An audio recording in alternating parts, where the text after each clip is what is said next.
E fu così come era stato fin da principio, come si legge per esempio in una poesia della sua prima raccolta, Fiori di Tapo, pubblicata nel 1912, e indeveno così le vele al vento. E indeveno così le vele al vento, lasciando drio de no altri una gran sia con l'anima in ti voggi e il cuor contento, senza pensieri de malinconia.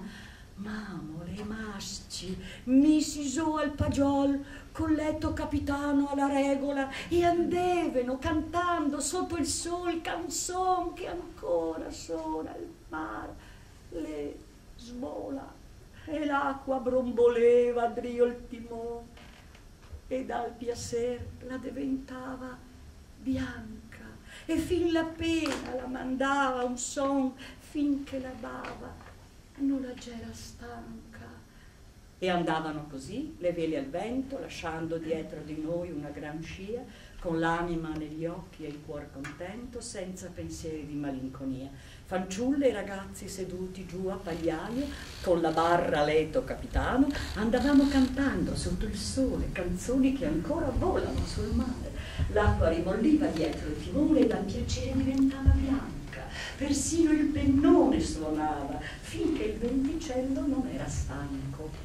Questi versi, scritti a 21 anni, già rivelano il suo senso della vita, che si manterrà sostanzialmente invariato fino ai suoi ultimi giorni, anche, e forse soprattutto, mediante un uso del dialetto estremamente accurato ed intenso, che collega il vissuto e il meditato, il pensiero e la realtà, per il tramite di un linguaggio pieno di luce, di sole, di cielo, di mare, un mare senza nome, senza confini, che si identifica con la luce.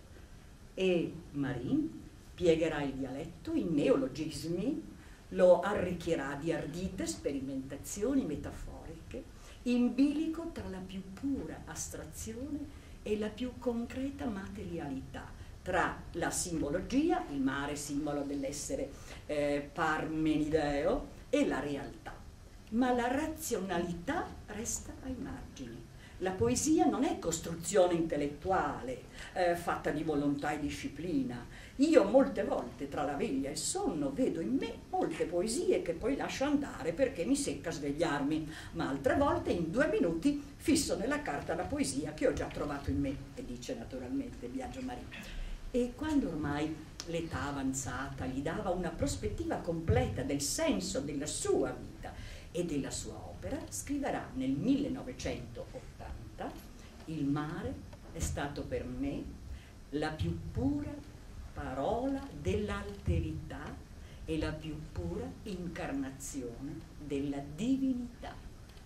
Finito, e con queste parole vi invito, come direbbe la nostra signora meravigliosa Pizzul, ad andare a vedere questa mostra stupenda, che sarà senz'altro, che devo ancora vedere anch'io.